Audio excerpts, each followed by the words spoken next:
syarika lah wa asyhadu anna Muhammadan abduhu wa rasuluh la nabiyya ba'dah. Allahumma sholli ala Muhammad wa ala ali Muhammad, amma ba'd. Bapak Ibu yang muliakan Allah, biar tidak bertanya-tanya, mohon diperkenankan saya memperkenalkan diri. Nama saya yang tertulis di KTP Arnold Al Gonzaga. Ini Al itu bukan Al Habsyi atau Al Pacino. Ya, Al itu singkatan dari Aloysius. Ya. Jadi Arnold itu nama baptis, Aloysius itu nama yang diberikan gereja ketika menerima sakramen penguatan atau sakramen krisma. Di gereja kan ada 7 sakramen. Yang pertama itu baptis atau permandian, ya. Kemudian yang kedua krisma, penguatan. Ya, nanti ada perkawinan, ada imamat, ya. Ada sakramen yang khusus diterimakan kepada orang yang menjelang atau di saat sakaratul maut. Jadi marganya Gonzaga. Gonzaga itu nama marga dari ayah saya, yang masih keturunan dari Portugis. Ya. Biasanya kalau Portugis, kemudian Spanyol, Itali itu pakai nama Gonzaga. Kalau yang daerah Amerika Latin, ya, itu Gonzales. Makanya ada Gonzales. Jadi saya temannya Gonzales itu. Main bola ya? Gonzales itu suka main bola, saya nonton saja. Bapak Ibu, kemudian saya sejak menjadi Muslim tanggal 1 April tahun 2000, baru 24 tahun. 2 tahun setelah memeluk Islam, saya diberi nama oleh sahabat saya, waktu itu beliau dosen di UNY.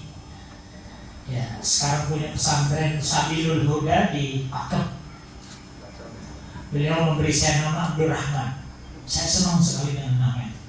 Alhamdulillah sekarang lebih banyak dipanggil Abdurrahman. Jadi paling mudah memanggil saja Abdurrahman. Ya. Saya berasal dari Kupang, Nusa Tenggara Timur. Ya, sekarang tinggal di Dusun Pondok Condong Catur. Ya, di sebelah barat Perumnas Mino Martani. Ya, masjidnya itu Masjid Al-Falah. Jika Bapak Ibu misalnya suatu saat ke Masjid Al-Falah, ke daerah Condong Catur, insya Allah tanya Abdurrahman, mudah-mudahan masih kenal ini. Ya. Bapak Ibu, saya datang ke Jogja tahun 1993 dalam rangka menjadi pastor di sekolah di sebuah tarekat misi namanya Missionariorum a Sacra Familia, atau misionaris keluarga kudus. Ada satu tarekat misi yang memang khusus mendedikasikan hidup mereka untuk pembinaan keluarga-keluarga Nasrani. Ya, kalau kita di Islam, bagaimana caranya menjadi keluarga yang sakinah, mawaddah, warahmah? Itu saya dulu belajarnya di Katolik ya, seperti itu. Ya, mudah-mudahan doakan ya ibu-ibu, bapak-bapak, mudah-mudahan nanti keluarganya ya sakinah, mawaddah, warahmah. Ya, istri dari Jogja, ya Pujo Kusuman. Pujo Benteng-Benteng. Dulu sekolahnya di sekolah SMK Pamudi Luhur, Marsudi Luhur. Ya, Marsudi Luhur yang ada di Bintara. Bisa sekolah sampai SMA karena dapat beasiswa dari pastor. Jadi saya dapat cerita, ternyata daerah sepanjang Surakarsan, ya, ke selatan sampai dengan Pujo Kusuman itu konon terkenal daerah merah. Banyak Ada Ustadz di sana, Ustadz Umar Said mengatakan, ya Ustadz Umar Said di sana terkenal daerah merah. Jadi limonya itu sangat kental di sana. Makanya Ustadz Umar, alhamdulillah beliau karena tinggal dekat sana mengambil peran dakwah di sekitar daerah situ. Awal-awal menjadi muslim saya banyak belajar dari Ustadz Umar. Di kemanapun beliau pergi ceramah saya ikut ngaji. Ibu-ibu dan bapak-bapak yang dirahmati Allah, saya mengenal Islam tahun 1996, ya, akhir 96 dan masuk awal 97. Ya, kenal Islam langsung dari pengalaman nyata. Bukan membaca buku, bukan belajar perbandingan agama, bukan. Kalau belajar perbandingan agama saya tidak tertarik dengan Islam. Tapi justru jadi Allah Maha tahu betul Bu bagaimana cara menyentuh hati seseorang agar dia merasakan kasih sayang dari Allah. Masya Allah. Agar tertarik dengan Islam. Saya ditempatkan di tengah-tengah orang muslim. Tahun 96 saya mencari kos-kosan, begitu keluar dari biara. Jadi saya memutuskan keluar karena merasa tidak cocok. Menjadi pastor itu bukan pilihan hidup yang pas buat saya. Kenapa? Menjadi pastor tidak boleh menikah, boleh menikah? Jangan menikah, pacaran pun nggak boleh. Karena dididik untuk jujur dengan diri sendiri. Saya keluar kemudian cari kos-kosan, waktu itu kan ya cari yang paling murah. Satu kamar 50.000 tahun 1996. Dapatnya di Condong Catur dan yang punya kos orang muslim. Ya. Mula-mula saya berpikir saya akan diperlakukan berbeda. Ya, karena saya bukan muslim, bukan orang Jawa. Tapi ternyata keliru saya. Orang kampung di Meleles itu di Perumnas, di sebelah barat Perumnas Condong Catur. Saya perhatikan pengetahuan mereka tentang Islam tidak begitu, artinya tidak tinggi-tinggi. Mereka orang awam, tapi sangat ramah, terbuka, santun, suka menolong. Kalau ketemu itu lebih dulu menyapa. Jadi mereka merangkul anak-anak kos. Ini membuat saya terus terang bingung.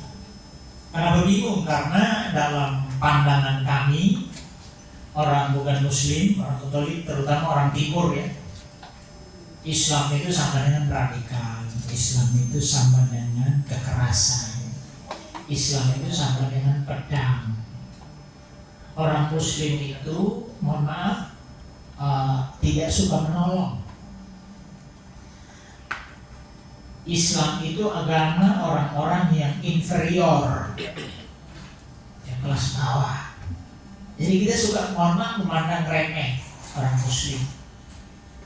Nah, ketika melihat, mengalami, merasakan kebaikan dari orang muslim di kampung Leles tadi, Bapak Ibu, jadi mindset saya jadi berubah. Loh, katanya Islam itu sama dengan kekerasan, Islam itu sama dengan pedang, Islam itu tidak suka menolong. Ya, bahkan ada dogma ya dalam gereja, extra ecclesia nulla salus. Di luar gereja itu nggak mungkin selamat. Itu dogma. Nah, dari mindset seperti ini terhadap Islam, saya berpikir tidak mungkin saya akan mengenal Islam, apalagi masuk Islam begitu. Tapi cara Allah luar biasa, diperlihatkan langsung kebaikan Islam, kebaikan orang-orang Muslim. Ya, fakta loh, yang tidak bisa dibantah. Agar itu pertanyaan, mana yang benar? Yang didoktrinkan kepada saya sejak kecil sampai saya di seminari tinggi, atau yang waktu itu saya lihat dari orang-orang Muslim? Saya mulai bingung, tapi kebingungan ini yang kemudian menuntun saya untuk menemukan jawaban. Jawaban atas pertanyaan begini, Bapak Ibu. Kalau saya berbuat baik, itu karena tuntunan cinta kasih. Kalau orang muslim berbuat baik itu dasarnya apa? Ini membuat saya penasaran. Tahun 96 terus mencari dan mencari.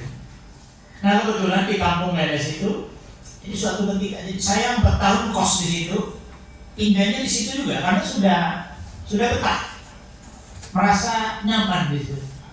Ya. Termasuk anak kos yang rajin berinteraksi, kerja bakti ikut, kumpulan RT ikut, olahraga ikut, kemudian ronda ikut, ya, kenduren ikut. Apalagi dulu kalau pulang kenduren, dapat kerdusan seperti ini senang banget tuh. Dulu, sekarang juga sama. Anak kos itu sangat penting loh, ya. Irit, apalagi tanggal tua belum dapat kiriman. Yang saya ingat yang tidak saya ikut itu hanya hari Senin Minggu. Kalau boleh ikut, mau ikut saya itu. Ini yang membuat saya akrab, rasa nyaman, tenang seperti di kampung sendiri. Tapi menyisihkan perkataan tadi, ini yang benar yang mana? Itu. Yang kedua, kalau mereka berbuat baik dan kebaikan itu saya lihat langsung, saya mengalami Bu. Itu dasarnya apa? Karena tadi gereja mendoktrin ekstra eklesia pelajaran di luar gereja tidak ada keselamatan. Yang namanya kebaikan itu monopoli ajaran cinta kasih. Lalu kenapa sekarang ada orang Islam berbuat baik? Ini mendorong saya untuk mencari tahu lebih baik. Jadi suatu ketika bapak kos saya yang orang Katolik taat, dia ke gereja tidak hanya ahad saja, tiap hari 4:30 udah ke gereja. Tiba-tiba dia masuk Islam. Saya tanya kenapa bapak tiba-tiba masuk Islam? Bapak kan taat Katolik. Dia bilang saya ini terus menerus dihantui mimpi. Mimpi itu kok terus saja masuk masjid saya. Masuk Islam ya. Setelah menjadi Muslim, sholatnya di rumah. Mungkin karena belum percaya diri. Sholat di rumah, ya. Dia menulis surah Al-Fatihah itu. Ya, saya belakangan baru tahu kalau itu surah Al-Fatihah di sebuah whiteboard. Jadi kalau sholat itu membaca, menghadap kiblat membaca. Nah, sering lewat kan terbaca di luar. Ya. Dia tulis dalam huruf Latin, Bismillahirrahmanirrahim. Ada terjemahan dengan nama Allah yang Maha Pengasih lagi Maha Penyayang. Setelah melihat itu saya baru sadar, rupanya karena orang Muslim sering membaca surah Al-Fatihah, membaca ayat itu, jadi membekas di hati. Ini tafsir sendiri loh Bu. Membekas di hati, nanti keluarnya itu berupa senyum, ramah, suka menolong, dia lebih dulu menyapa. Lah kalau seperti ini caranya, jadi orang Muslim seperti ini saya mau. Itu pun tidak seketika itu. Waktu itu tahun 97 perlu proses yang lama. Puncaknya di tahun 2000.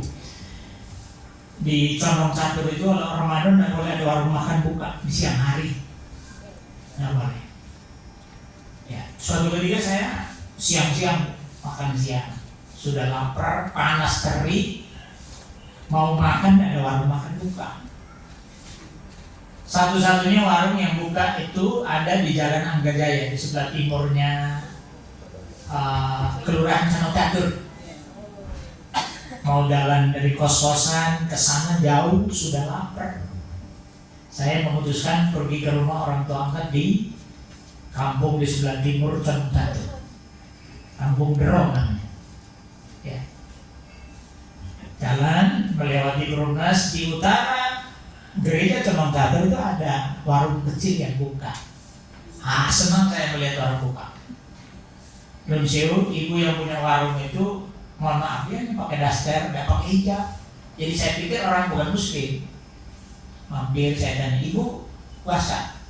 Iya puasa. Loh, kenapa buka warung? Kalau saya makan di sini, ibu terganggu nggak?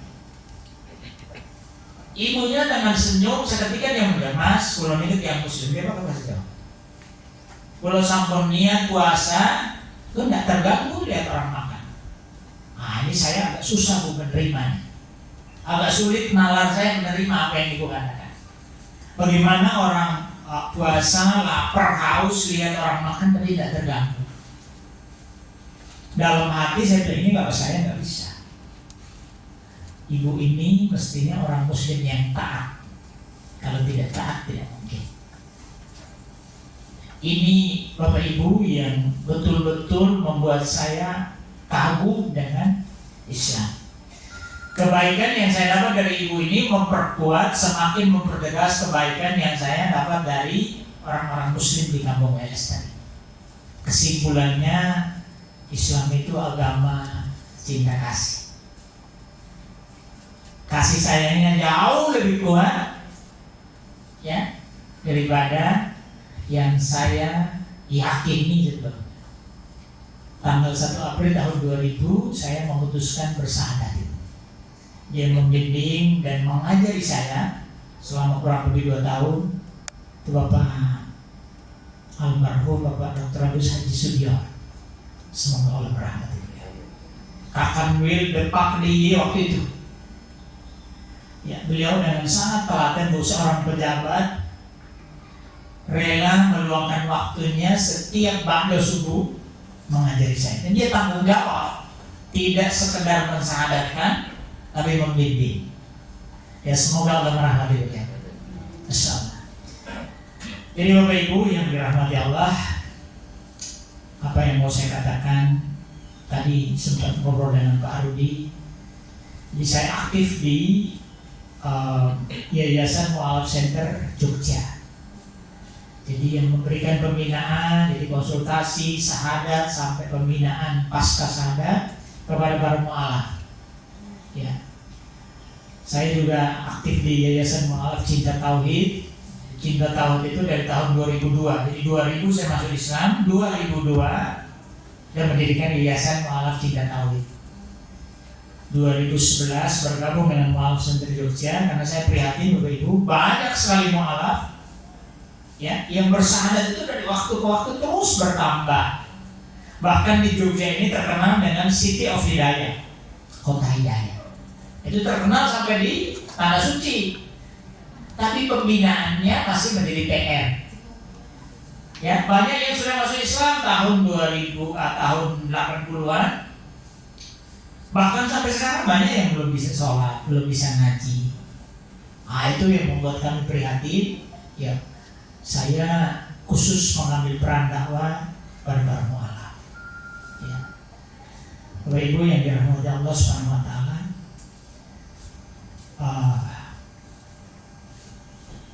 tidak ada yang lebih membahagiakan ketika kita mengalami kita dijatuh cintai oleh Allah. Itu sulit tergambarkan. Dan saya tidak pernah membayangkan, apalagi mencita-citakan jadi muslim. Nah, ya, cita-cita saya ingin jadi pastor karena bagi kami orang timur, kalau ada keluarga yang anaknya bisa jadi pastor atau suster, itu status sosialnya di mata masyarakat itu lebih terhormat. Ya, dan enak jadi pastor kan. Tempat tinggal sudah ada, mobil sudah disediakan, hidup ditanggung, mati juga ditanggung. Tetapi Allah berkehendak lain. Ya, Allah bukan. Saya merasa seperti dicabut. Ya, dicabut dari ini kemudian pindah ke sini dengan sangat mudah. Ya, maka saya ingat Bapak Ibu, bagaimana caranya supaya kita dengan mudah bisa menerima petunjuk, bisa memahami tuntunan, taufik dan hidayah dari Allah, lalu kita ikuti. Teringat saya dengan satu ayat Al-Quran yang Allah sampaikan dalam surah Al-An'am, ya, surat ke-6 ayat 125. A'udzubillahi minasyaitonirrajim. Bismillahirrahmanirrahim.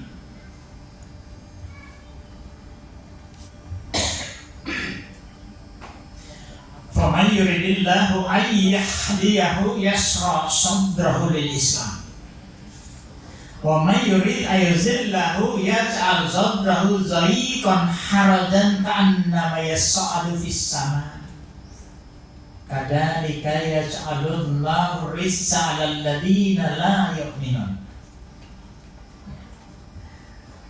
Maka barang siapa yang dikehendaki oleh Allah untuk diberikan petunjuk iman Islam, maka Allah akan yasra sadra, ya, lapangkan dadanya, buka hatinya, sehingga yang tadinya tidak suka dengan Islam menjadi suka, yang antipati menjadi simpati, yang benci jadi cinta, yang tadinya keras jadi lembut, yang tadinya memusuhi Islam jadi dia pembela Islam. Masya Allah. Jadi saya dulu Islam itu sangat, kami apa ya, tahu mau kalau lihat, saya kalau lihat usia mulai SD di kampung saya itu ada namanya Pak Soleman, satu-satunya keluarga Muslim. Pak Soleman ini sama anak laki-lakinya kalau kemana-mana pakai baju hitam, pakai celana pendek, ada sarung, tapi sarungnya diselempang Pak. Itu terkenal gitu, kumisnya tebal, jenggotnya panjang. Itu bagi anak-anak menakutkan. Jadi kita kalau lihat Pak Soleman ini dan putranya lewat, kita masuk rumah, takut nanti dipengaruhi masuk Islam. Ya, pakai baju hitam. Makanya saya setelah menjadi Muslim tidak mau pakai baju hitam.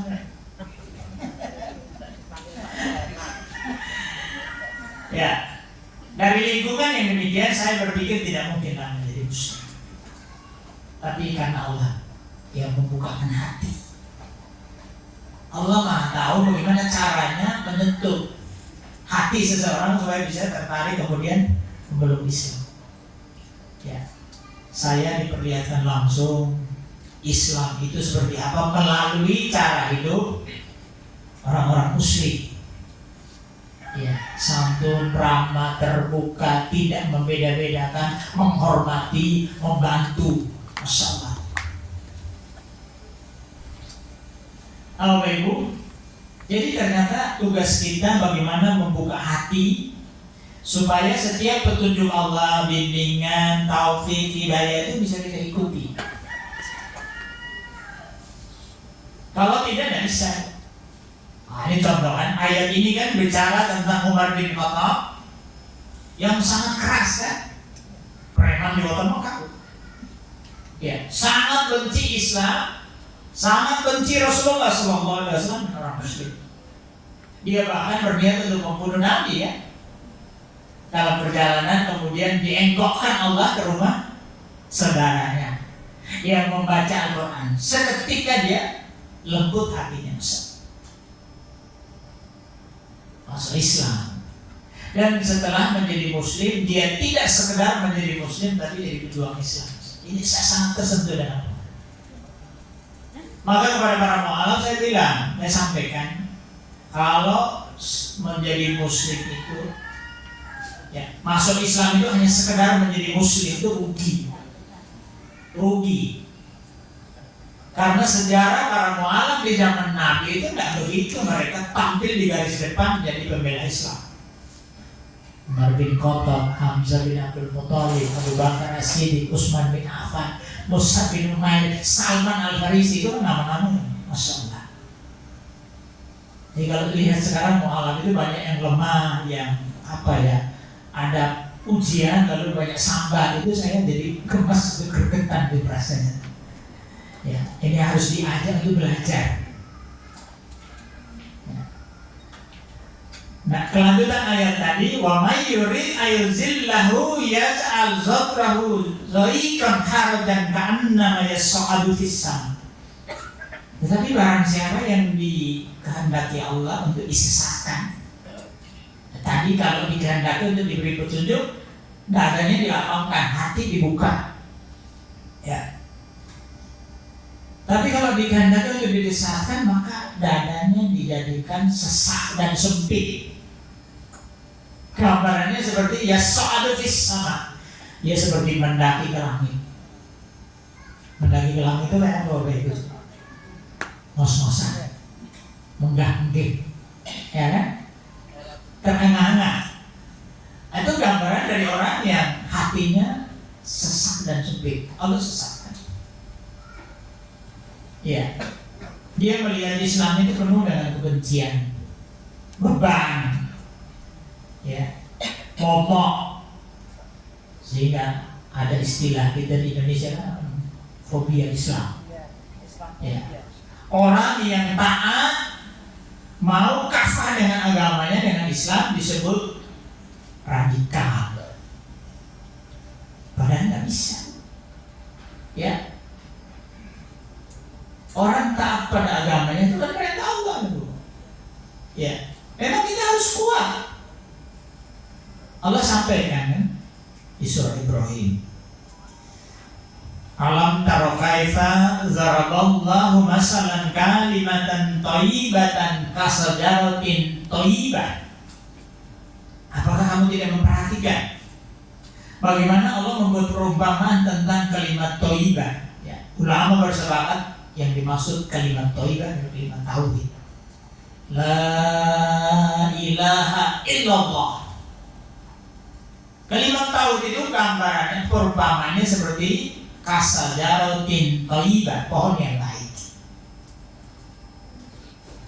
Pohon yang baik itu asluha thabit. Kalau ditanam, ya akarnya itu masuk dalam tanah, nancap gitu loh, tidak hanya nempel di permukaan, ya masuk. Karena bisa menghisap sari-sari makanan yang ada dalam tanah. Apa dampaknya? Wa far'uha fis sama. Batangnya itu dia menjulang tinggi ke langit. Lanjut, tu'ti ukulaha kulla innin bi'idni rabbi. Pohon yang baik tadi dia berbuah sepanjang masa, sepanjang musim. Ya, kenal musimnya. Nah, gambaran dari akar yang kuat masuk ke dalam tanah itu kan keyakinan, akidah itu harus kuat, kokoh. Nggak bisa setengah-setengah, Bu. Seperti akar hanya nempel di permukaan. Harus masuk ke dalam hati. Makanya saya itu senang dengan konsep akidah dalam Islam, at-tasdiq bil qalbi. Harus kuat dulu, kokoh dalam hati. Nah, ini kan contoh bagi para mu'alaf, kita sering tekanan. Kalau dia belum yakin, hatinya belum benar-benar terima Islam, tugas kita di awal itu memahamkan.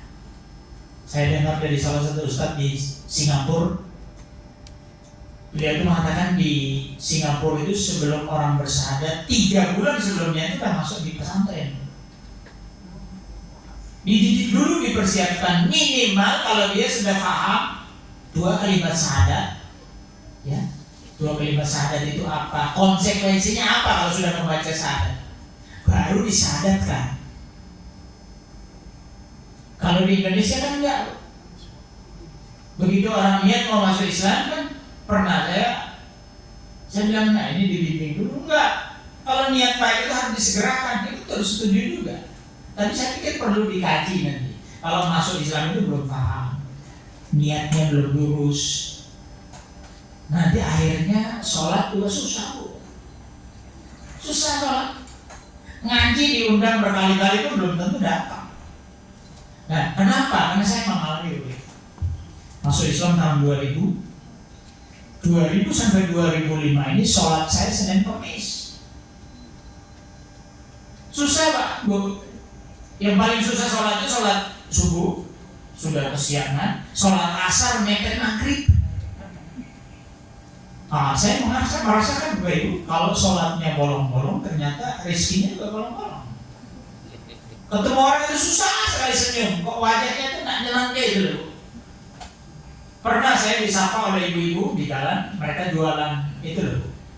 Jualan apa ya? Sarung bantal.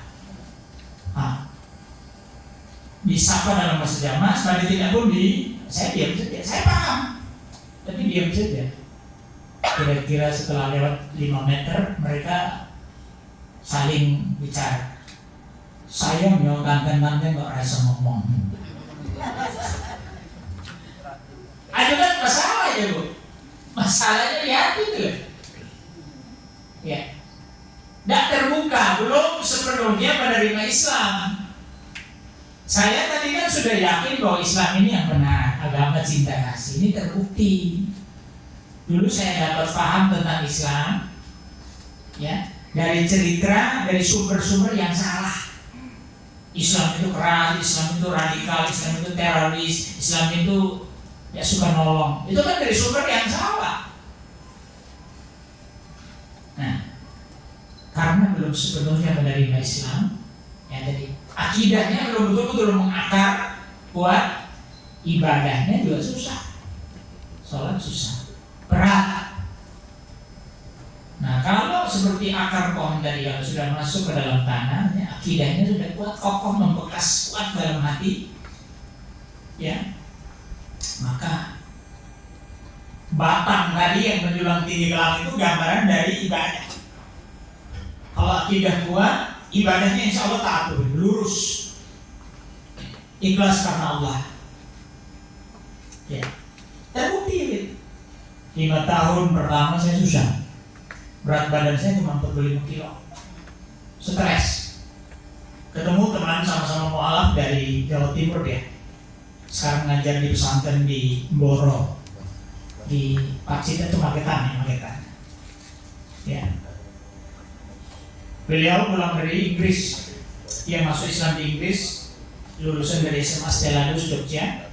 Karena guru senam, dia belajar senam dia di Inggris. Ketemu dengan Cat Stephen. Stephen itu yang kemudian menjadi mu'alaf, namanya Yusuf Islam. Dia dulu penyanyi terkenal di gereja. Lagunya yang sangat legendaris ya. Itu Morning Has Broken.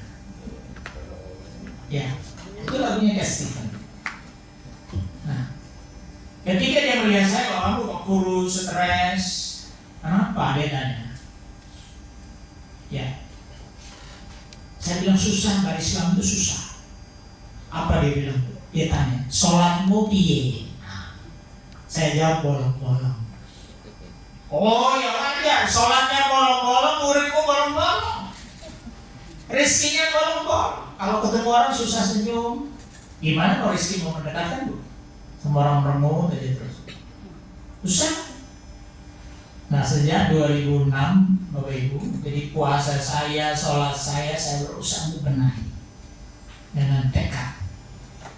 Doanya Allahumma paksa. Jangan cari di hati siapa itu. Ini rumusan dari pengalaman sendiri, jadi harus paksa diri supaya bisa sholat 5 waktu di masjid. Ya, kalau ada kajian ikut. Kalau perlu mencari, jangan menunggu. Ya, tidak perlu nunggu undangan, tidak perlu nunggu ajakan, cari. Alhamdulillah Bapak Ibu, sejak 2006 sampai sekarang ya, bisa memperbaiki ibadah. Jadi kalau akidah sudah kuat, keimanan kokoh, betul-betul kuat. Ibadah lurus saat nanti buahnya.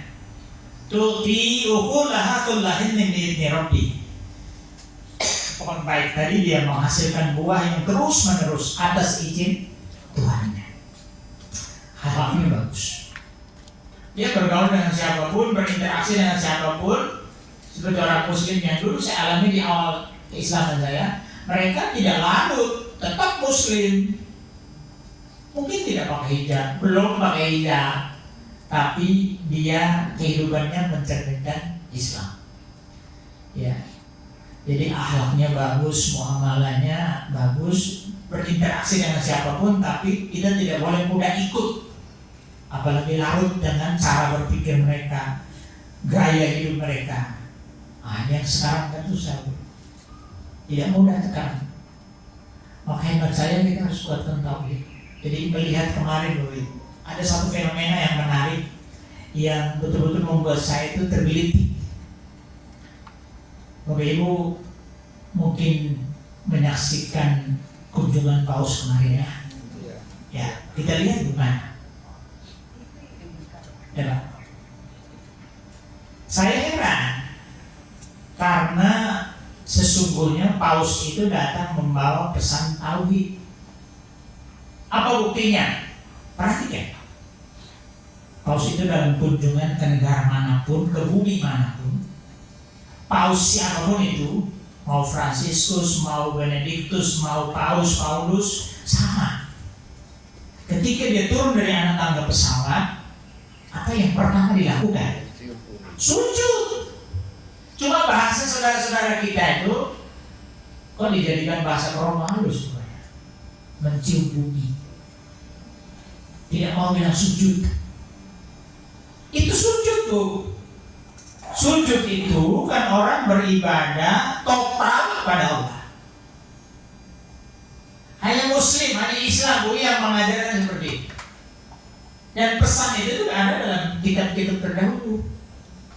Ada di dalam satu Injil, ya, disebutkan begini loh. Jadi Yesus, Nabi Isa itu sebelum ditangkap oleh orang-orang Yahudi, dia mengajak 3 muridnya, namanya Yohanes, Nikodemus, dan Zebedeus, pergi ke taman namanya Taman Getsemani, taman memang khusus untuk berdoa. Di sana Yesus mundur 3 langkah lalu dia bersujud. Ini cara beribadah kepada Allah yang dituntunkan semua nabi, termasuk Nabi Isa. Jadi apa yang dilakukan Paus itu mencontoh Yesus. Pertanyaannya begini, kenapa pengikutnya berdoa kok bukan dengan cara bersujud, tapi berlutut? Itu satu hal yang menarik perhatian saya waktu saya belum menjadi Muslim.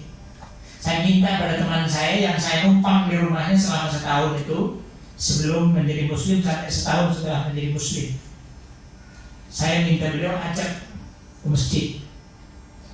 Dia bilang, kamu gak boleh sholat. Oke, gak boleh sholat, gak boleh, saya lihat saja orang sholat. 2 hal yang menjadi perhatian saya baik.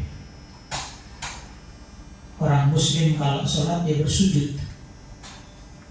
Bagian yang paling penting dari wajah ini kan harus menyentuh tempat sujud. Tidak boleh pakai alas kan, harus kena tempat sujud. Lalu setelah itu selesai sholat dia berdoa, tangannya terbuka. Kalau saya berdoa kencang, matanya sambil merem, makin kencang itu makin kuat keyakinannya. Ternyata jiwa kuat kan. Ini yang membuat saya cepat memutuskan. Waktu saya diberi 2 pekan waktu untuk berpikir, karena Pak Sugiono tadi mengatakan Anda dari seminari, resikonya terlalu berat kalau masuk Islam. Dipikirkan dulu. Setelah saya lihat orang sholat, saya minta cepat saya disadarkan. Berarti saya salah selama ini kan? Udah cukup di sini kesalahannya, jangan sampai berketerusan, berlanjut. Ya, kesalahan kok dinikmati, kan? Ya bahaya itu, Bu. Ya, jadi Paus datang bawa pesan tauhid. Berdoa begini itu kan orang pasrah, terbuka. Berapapun kebaikan, keberkahan, kebenaran dari Allah dia terima, Bu. Begini, siap. Seperti wadah. Maka ada ulama memang sholat itu keranjang amal. Ketika dalam sholat, selesai sholat kita menandahkan keranjang kita siap menerima berapapun yang akan Allah kasih. Kalau begini kan tutup begini. Kecil sedikit tapi dipegang erat. Ada yang mau ngasih lebih banyak, lebih besar, dan bisa lagi kan udah terlanjur begini. Makanya dihukum. Surah Al-Fatihah. Ya. Ghairil maghdubi alaihim waladdallin. Jadi orang yang dia mengingkari kebenaran dan orang yang dia mau cari jalannya sendiri, padahal jalannya sudah jelas ditunjukkan. Nah, ketika Paus datang membawa pesan tauhid, kita yang sudah bertauhid malah mengingkari tauhid, itu kan agak susah diterima. Ingkarnya bagaimana? Ada saudara-saudara Muslim, ada ustaz, ada dai yang sedang berdakwah dibubarkan. Sementara orang kafir, orang musyrik monggo masuk masjid dengan segala simbol kemusyrikannya. Itu kan susah tuh. Itu rasanya kepengen ngamuk tuh. Tapi ya nggak boleh kan. Kudu sabar.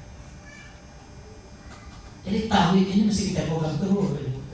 Saya tuh tadi membayangkan ya Allah, nanti kalau sudah dimasukkan di tadi adatnya tadi lewatan itu udah masuk keranda, mestinya nanti kita bawa kemuliaan. Nggak mau mati sia-sia loh. Udah masuk Islam kok matinya sia-sia itu kan? Nah nanti kan ditentukan. Waktu ke kubur masih diantar banyak orang, didoakan ustaz-ustaz dari bunga selasi kan. Setelah tinggal pulang ya Allah, dah. Nah, yang ditanya pertama kan sholat. Nah sholat, kalau begini caranya gimana? Ini kan bukan sholat begini. Kalau berlutut bukan sholat. Sholat itu kan menyembah Allah. Cara sebaik-baik cara menyembah Allah itu sholat, karena di dalamnya ada sujud. Nah bisa. Total itu Islam mengajarkan. Bagaimana caranya nanti menghadap Allah? Kita dalam keadaan total, dalam keadaan hati terbuka dari. Jangan sampai begini ya. Sudah salah, nggak ada manfaat di dibela-belain mati-matian. Maka saya selalu mengajak kepada saudara-saudara saya yang masih belum muslim, buka hati saya bilang, karena kebenaran mutlak itu hanya milik Allah. Allah sudah tunjukkan melalui para nabi, melalui kitab-kitab, tapi karena ego kita, ya, gengsi kita tidak mau membuka diri untuk mempelajari. Bapak Ibu yang dirahmati Allah, saya rasanya tersinggung kalau melihat orang-orang ya saudara-saudara kita muslim yang mestinya jadi contoh teladan, menguatkan akidah, mempertahankan akidah iman dan Islam, tapi justru malah merusak. Betul, mohon maaf. Bagaimana masjid yang jadi ikonnya masjid di Indonesia kan? Istiqlal bukan tamu-tamu loh Ibu. Ya, kok malam musuh monggo? Gimana bisa begitu? Orang masuk pakai simbol-simbol kemusyrikan, kekafiran kok monggo, kan? Dicium pula.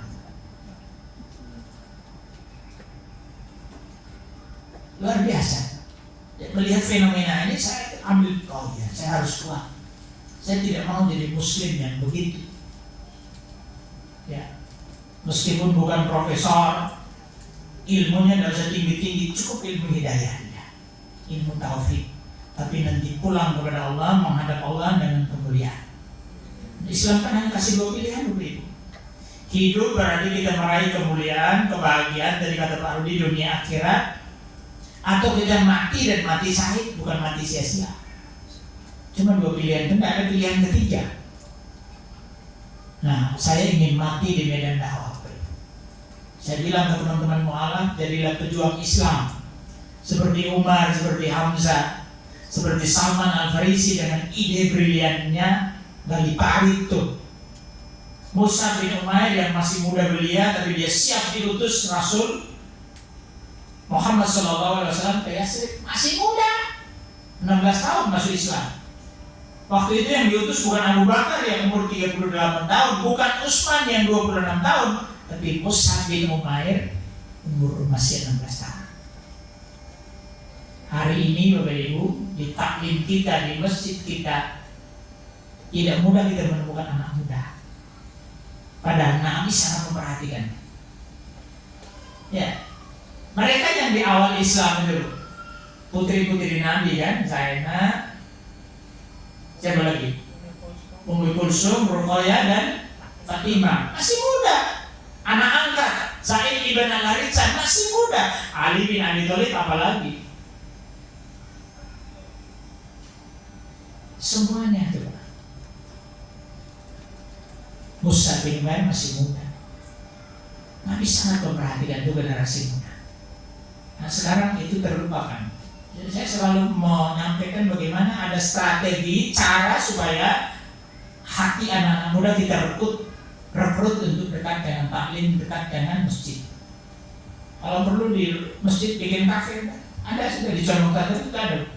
Ya bukan kafe, tapi angkringan. Banyak anak muda nongkrong di situ sambil kerja tugas, sambil diskusi, sambil garap skripsi. Begitu adzan berkumandang dia masuk masjid. Ini saya melihat itu terharu, senang itu rasanya. Ini yang hadir di taklim kita kan banyak mantan pemuda dan pemudi. Saya tidak bilang tua loh, mantan pemuda dan pemudi, semangatnya luar biasa. Mudah-mudahan anak cucu kita jaga ya. Ini harus kuat iman Islamnya. Jadi at-tasdiq bil qalbi dulu, ya, yakini, kuatkan dalam hati, baru mengucap. Jadi ketika mengucap asyhadu alla ilaha illallah, itu rasanya di sini itu apa ya? Bergetar tuh. Baru diikuti dengan makom ini. Nah, kita sudah mengucap tapi tidak pahamnya apa maksudnya. Karena belum masuk ini. Ada masalah gampang. Jadi banyak yang sekarang saya banyak kasus kami temui di lapangan loh. Ada orang aktif sejak remaja di masjid, kuliah di perguruan tinggi Islam, jurusannya syiar agama Islam, begitu lulus cum laude, tapi kemudian murtad. Gimana bisa diterima? Nah, kalau Islamnya cuma nantol di sini, kita ketemu orang yang lebih pintar, habis. Padahal Islam dikaji itu luar biasa. Baru dia jadi sampaikan. Kita akan menemukan tidak ada yang lebih hak daripada Islam. Ya. Ini sekarang banyak yang karena materi, karena harta, karena pangkat, kedudukan, karena popularitas. Coba, kenapa Masjid Istiqlal bisa disusupi, Bu? Kenapa imam besarnya bisa disusupi? Kan karena fulus. Ya. Begitu itu ilmunya jadi hilang. Akidah jadi rusak. Padahal contoh. Ya mudah-mudahan Allah mampukan kita Bapak Ibu, terutama saya yang masih baru 20 tahun. Kita dimampukan dalam ikhtiar kecil kita masing-masing yang tidak pernah kenal lelah apalagi menyerah untuk memperkuat keimanan kita. Saya yakin, bahkan hakul yakin, Bapak Ibu yang di sini semuanya sudah kuat, insya Allah. Kita berharap dan berdoa supaya anak cucu kita demikian, tapi tidak ada yang bisa menjamin. Ya, maka harus berhati-hati. Anak-anak muda sekarang di lapangan banyak kami temui anak muda yang karena pacaran akhirnya akidahnya rusak. Coba karena pekerjaan ganti akidah. Coba karena popularitas dia ganti akidah. Wallahualam. Semoga Allah melindungi kita dari hal itu. Anak cucu dan keturunan kita semoga dikuatkan iman Islamnya, dan nanti kita saat nanti dipanggil rombongan tim dari Bunga Selasih datang itu enak itu loh. Jadi matinya itu menyenangkan. Ya husnul khotimah. Jangan sampai teman-teman kita di sini kerja keras siang malam 24 jam mengurusi, nanti di akhir hayat kita jadi orang yang rugi. Terima kasih Bapak Ibu, saya kira ini saja. Mudah-mudahan berkenan, bermanfaat. Kalau ada yang kurang ya mohon dimaafkan deh. Mohon dimaafkan karena itu semata-mata kekurangan, keterbatasan ilmu saya. Ya, kalau ada manfaat itu datangnya hanya dari Allah. Saya kira itu mungkin ada yang perlu kita diskusikan. Sebelumnya saya kembalikan pada pembawa acara Matadul. Nasrun minallahi wa fathun qarib wa basyiril mu'minin. Assalamualaikum warahmatullahi wabarakatuh.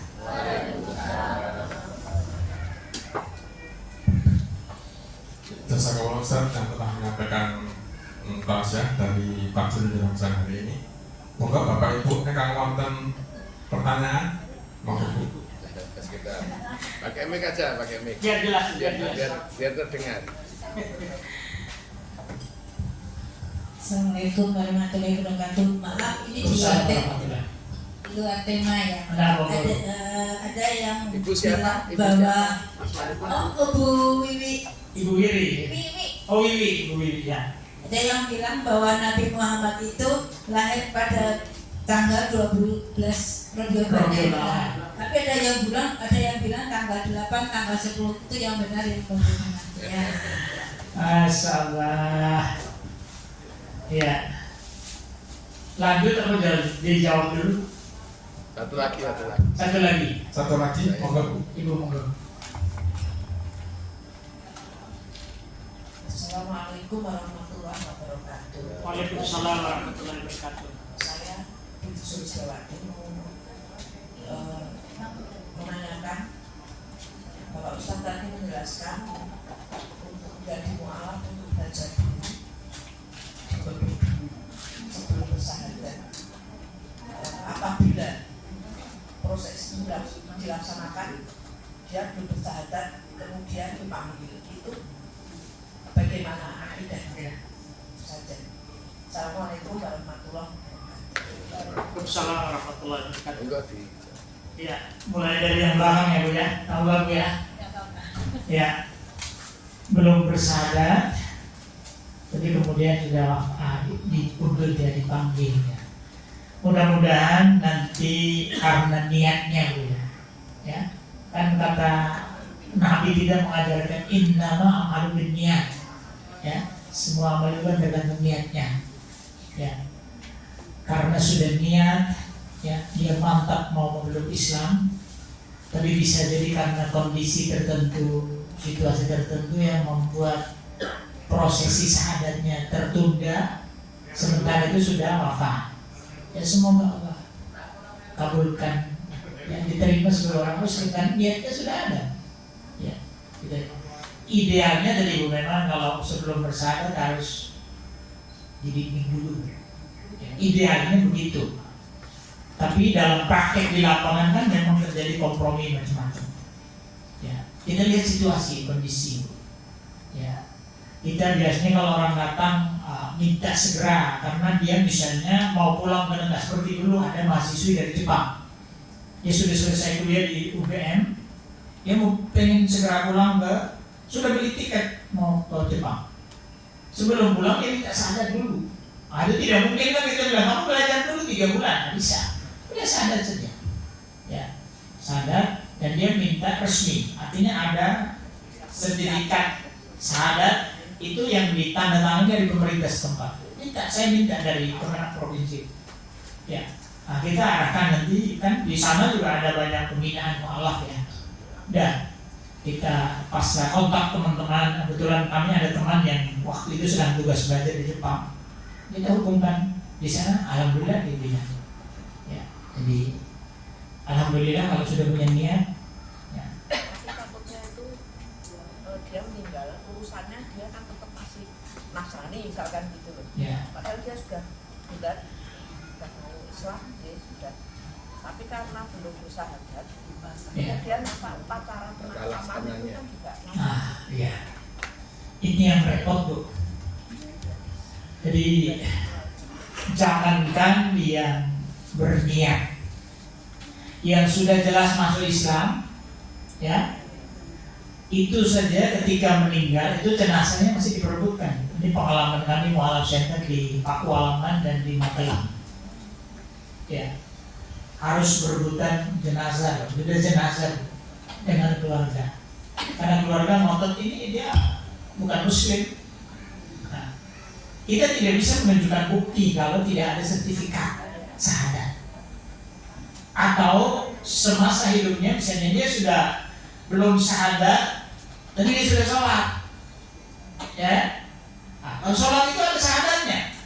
Hanya secara formal apa yang resminya kan bukti hitam di atas putih sertifikatnya itu kan belum ada. Asal ada saksi saja yang menyaksikan bahwa dia sholat, itu bisa secara hukum kita bisa mengambil tindakan bisa. Tapi nggak ada yang menyaksikan, nggak ada sertifikat, ya susah. Tapi mudah-mudahan dari niatnya kita kembalikan kepada Allah. Mungkin bisa dia dirumat secara bukan Islam, bisa. Tapi Allah nggak tahu.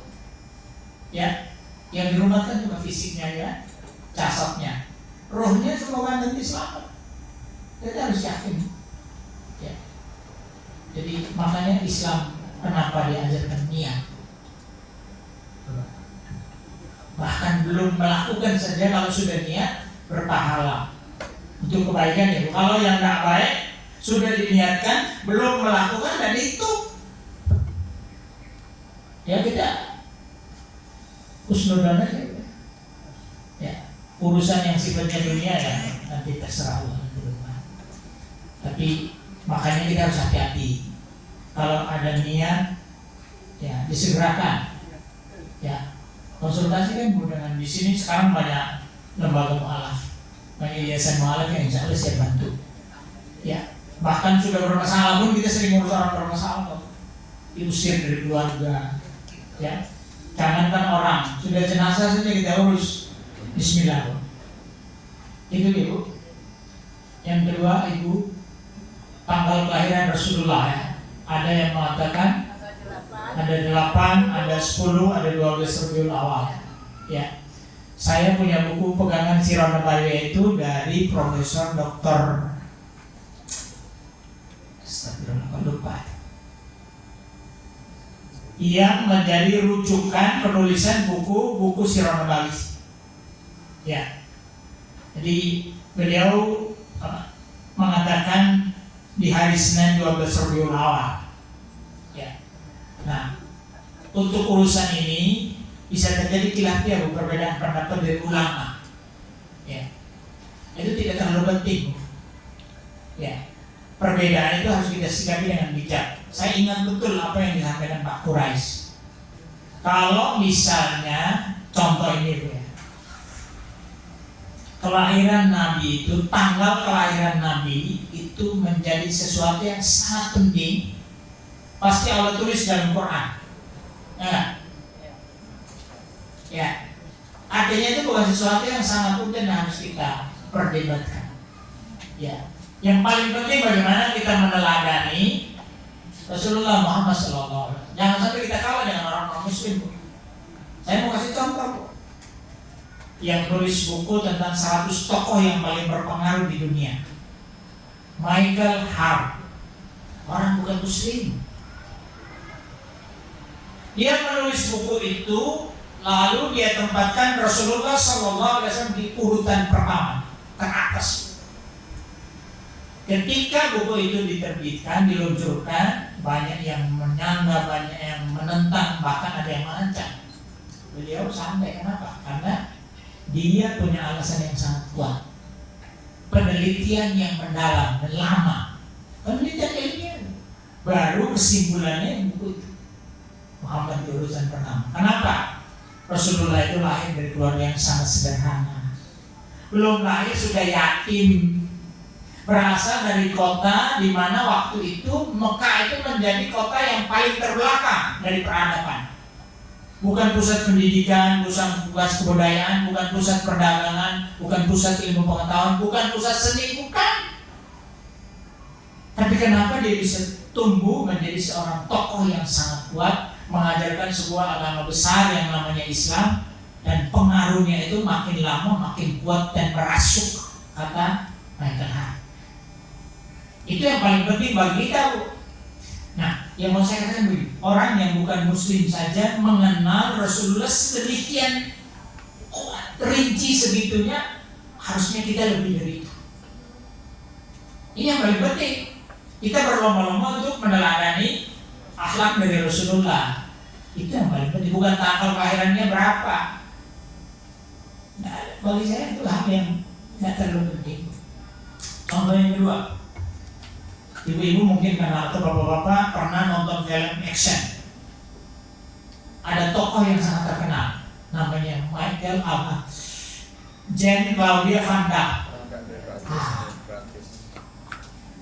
Dia suatu ketika diwawancarain, kenapa kamu sudah di usia 60 tahun kok segar bugar ya? Apa kiatnya? Apa dia bilang gue? Saya mencontoh Muhammad. Apa yang dicontoh? Makan sebelum lapar dan berhenti makan sebelum susah juga saya meniru ini Bu. Coba orang lain yang bukan muslim getol, dia kekeh ikut teladan Nabi, harusnya kita lebih dari itulah. Nah, kita berlomba-lomba untuk yang ini, yang paling penting. Ya, saya kira itu ya. Ya, besok kan nggak ditanya, betul kamu hafal nggak tanggal kelahiran Nabi? Enggak. Saya cuma memastikan aja. Ya, nanti perlu kita edukasi ya, saudara-saudara kita. Ya, Kalau sampai Nabi lahir bulan apa? nah, ya udah, tahu yang penting itu yang sudah ada itu ya sudah cukup. Saya suatu ketika ditanya Bu, para nabi itu kan sholat. Bagaimana cara sholat nabi-nabi terdahulu? Waktu itu satu forum dengan mantan gubernur NTB itu, Tuan Guru Baca. Ya, dia jawab begini, kalau itu penting menurut Allah pasti dijelaskan rinci dalam Quran. Tapi Allah hanya tuliskan sholat. Sholatnya seperti apa? Nah, sesuai syariat masing-masing. Nabi Isa tadi kan sujud. Sujud itu pasti sholat. Sujud ya. Atau sholat itu pasti sujud. Nggak mungkin orang sholat nggak sujud. Itu beda. Ya, itu saja. Nggak usah terlalu mendalam dan ada Bu. Semoga dimaklumi. Ada lagi Bapak-bapak. satu dua pertanyaan. Satu dua. Oh, Monggo. Monggo. Assalamualaikum warahmatullahi wabarakatuh. Waalaikumsalam warahmatullahi wabarakatuh. Yanto Pak Ustaz, terima kasih atas ilmunya. Terkait yang saya tanyakan, ketika Ustaz memutuskan masuk Islam itu dengan tadi perjalanannya, tentunya ada tantangan-tantangannya. Apalagi kita disebutkan dari seminari ya, apa? Seminari ya, itu ketika menghadapi tantangan di luar itu seperti apa sebelum masuk gitu. Jadi apakah ada intimidasi dan sebagainya. Kadang karena yang teman-teman mu'alaf itu menghadapi seperti itu ya. Mohon bisa dijelaskan sedikit Pak. Terima kasih. Assalamualaikum warahmatullahi wabarakatuh. Terima kasih Mas. Ini karena bahasanya itu tantangan, jadi saya mau jawab. Saya berulang kali ditanya apa suka dukanya menjadi orang muslim, suka dukanya setelah memeluk Islam. Saya sebutkan sukanya banyak, ya. Tapi kalau saya mau cerita duka itu rasanya malu sama Allah. Tapi ini bagus, ini cerdas ini bapaknya. Pakai bahasa tantangan. Ya. Jadi saya sebutkan salah satu contoh. Beberapa hari yang lalu saya di video call oleh adik perempuan saya. Jadi bapak saya punya istri 2. Ibu kandung saya punya anak 4. Yang sekandung dengan saya semua sudah wafat, tinggal saya. Ya, dari ibu tiri ada 4 anak, semua masih ada. Nah, beberapa hari yang lalu di video call saya dia mengatakan, kakak kami nonton videonya kakak. Saya bilang video yang mana? Dia bilang nampaknya kakak lagi cerita sama para ustaz. Oh saya paham, saya diwawancarai dari salah satu podcast dari Jakarta, ngaji cerdas. Ya, intinya cerita tentang perjalanan spiritual menemukan Islam. Di situ ada seorang yang berkomentar, dia bilang mumpung masih diberi hidup, segera bertobat, nanti kalau enggak mati masuk neraka. Nah ini ada penitia dari neraka. Ya hal-hal seperti itu kan biasa. Itu salah satu tantangan, ya ujian. Ya. Yang lain saya setelah menjadi Muslim tahun 2000 sampai dengan 2017 terputus hubungan dengan keluarga. Tidak ada komunikasi sama sekali.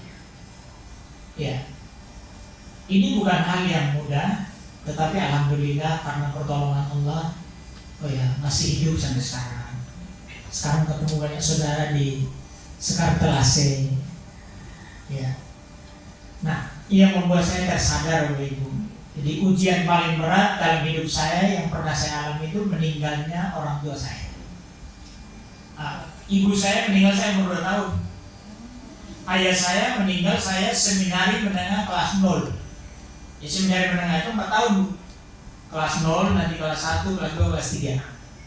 Nah, umurnya ya tahun 71 lahir, tahun waktu itu tahun 89, jadi berarti 18 tahun. Bapak saya meninggal. Nah, saya sangat dekat dengan ayah saya. Jadi bahkan berdoa di seminari itu saya berdoa jangan sampai bapak saya ini meninggal.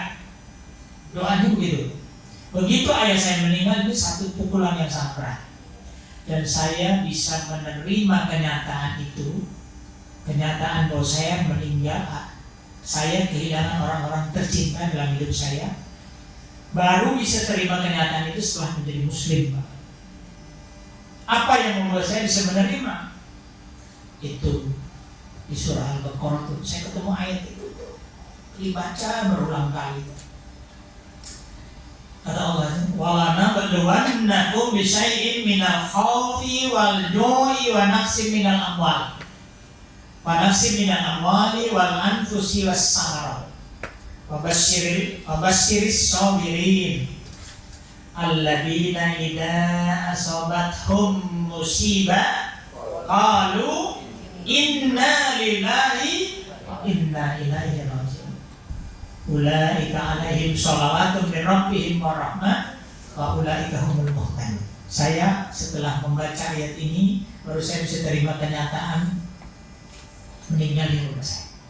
Waktunya sangat lama. Ayah saya meninggal tahun 89, saya masuk Islam tahun 2000. Jadi baru ketemu ayat itu kan tahun 2000. Berapa tahun?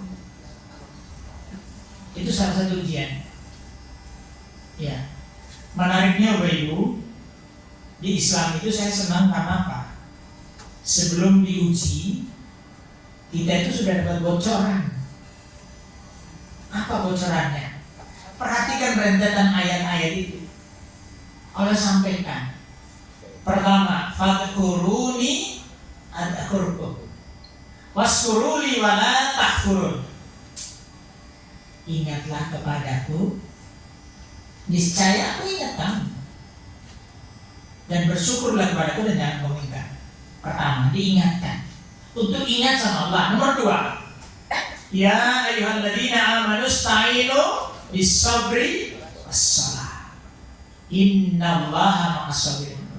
Sudah diingatkan, pertama kamu harus ingat saya. Pasti saya ingat kamu. Yang kedua, kalau kamu dapat masalah atau ujian apa, minta tolong pada saya. Dan dikasih tahu caranya, Bu. Baru setelah itu di ayat berikutnya dikasih tahu ujiannya. Apa ujiannya? Dan kami walana luwannakum, kami pasti akan menguji kamu. Min syai'in minal khauf, dengan sedikit ketakutan, rasa takut. Wal ju', dengan kelaparan. Ya, dengan kekurangan harta. Jiwa itu kan kehilangan orang-orang yang kita sayangi, dijauhi orang-orang yang kita cintai, difitnah, dituduh, dimusuhi, macam-macam. Jadi luar biasa. Sebelum dikasih tahu soal ujiannya, bocorannya dikasih tahu dulu loh. Ini yang kadang-kadang kita luput tuh memperhatikan. Fokus pada masalah, sampai-sampai jalan yang sudah Allah tunjukkan kita lupa. Nah, saya terus terang setelah kenal ayat itu, jadi saya tidak mau bicara soal kesulitan. Masalah itu rasanya malu. Yang baik-baik saja ada. Gitu ya. Makasih.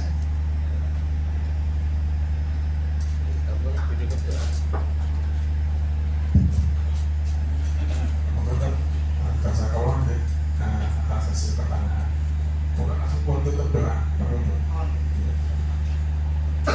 Bapak Ibu, mari kita akhiri taklim kita dengan bermunajat bersama kepada Allah.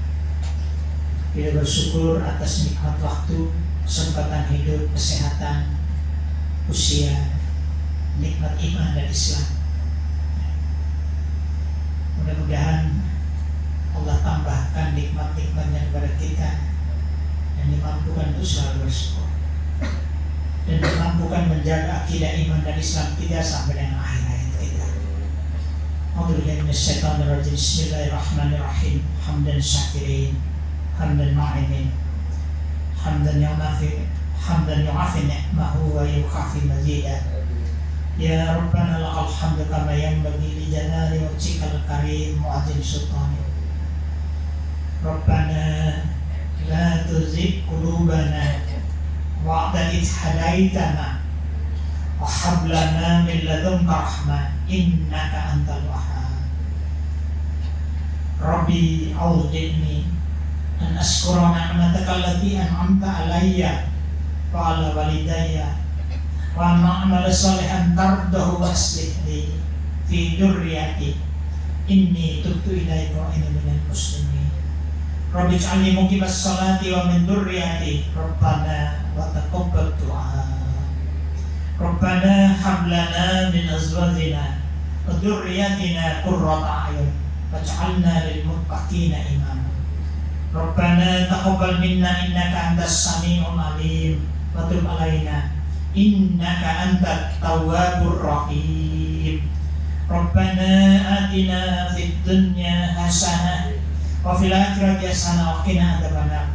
Subhana rabbika rabbil izzati amma yasifun wa salamun alal mursalin walhamdulillahi rabbil alamin. Assalamualaikum warahmatullahi wabarakatuh.